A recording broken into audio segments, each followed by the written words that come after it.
Hey yo, what's going on guys? This is Genesis and I am bringing you a Predecessor build and guide video.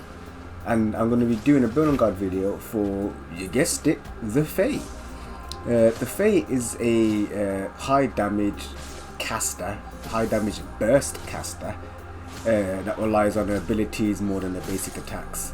And that can output a large amount of damage very quickly. And when I say very quickly, it's very quickly. But also it means that she's going to be running out of mana fairly quickly, especially in the early game. So I'm going to be just doing a little guide, a little video on one of the items that I recommend using first, second, third, fourth, etc. Obviously you don't have to do it in that order, but I feel like the order that I've got it works for me, so it might work for you, might not. You could probably tweak it a little bit. And then let's go. Like I've got a few clips in here, just highlighting some general gameplay of what I could be doing right, what I could be doing better, what I did do well. And yeah, let's hope you enjoy. So if you do like it, continue watching to the end, and we'll get started right now. So for our first item, you're going to be wanting to get Wraith Leggings, which its passive Carnage is really good for FEY, because if you can get them to below 40% HP quite regularly, and then you'll be able to benefit from that 50% extra damage very early on, which means you can be able to kill people quite quickly. Now the next item you want to be getting is a new item they've added to the game, which is called the Orb of Growth.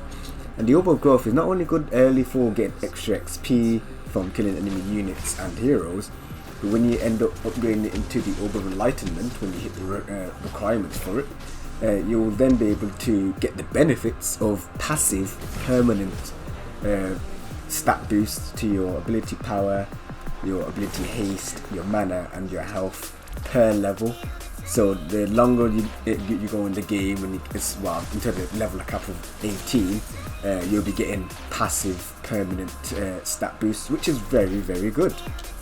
I've highlighted this clip just to show how easy it is to get damage off on the enemy quite quickly with FEY, and how quickly it is to run out of mana, because I am out of mana, I have no escapes, and in a moment, as you can see, the Shimbi comes from the jungle to try and gank me.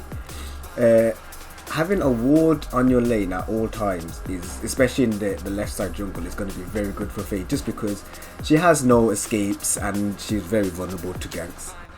As you're approaching your mid game now, you're going to be wanting to try and pick up your third item.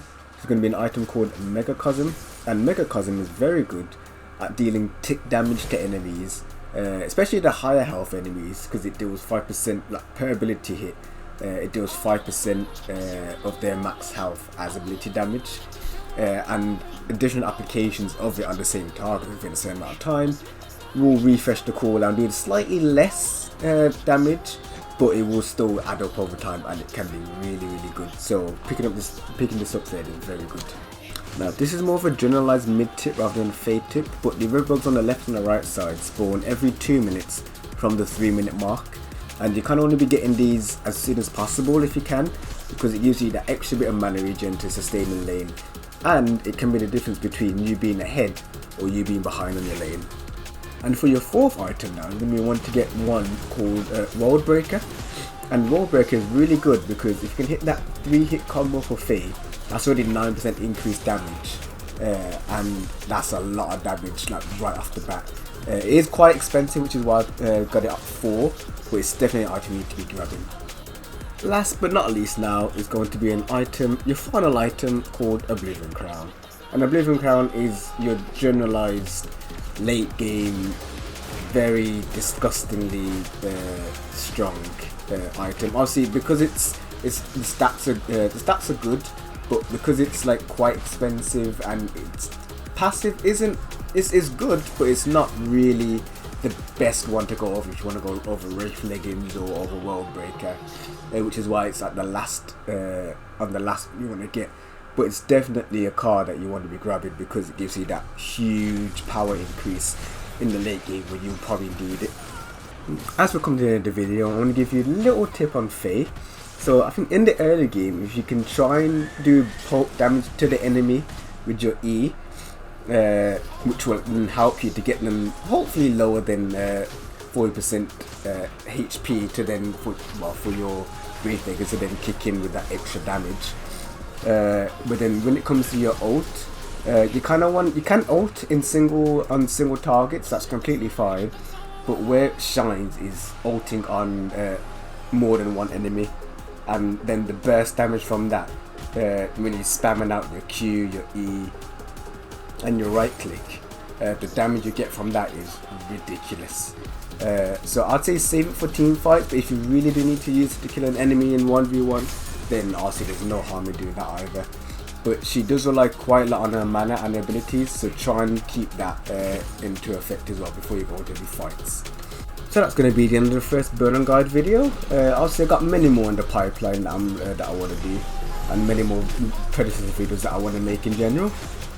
So I hope you stay tuned for that, and I will hopefully see you in the next video. And if you have any recommendations, leave them in the comments.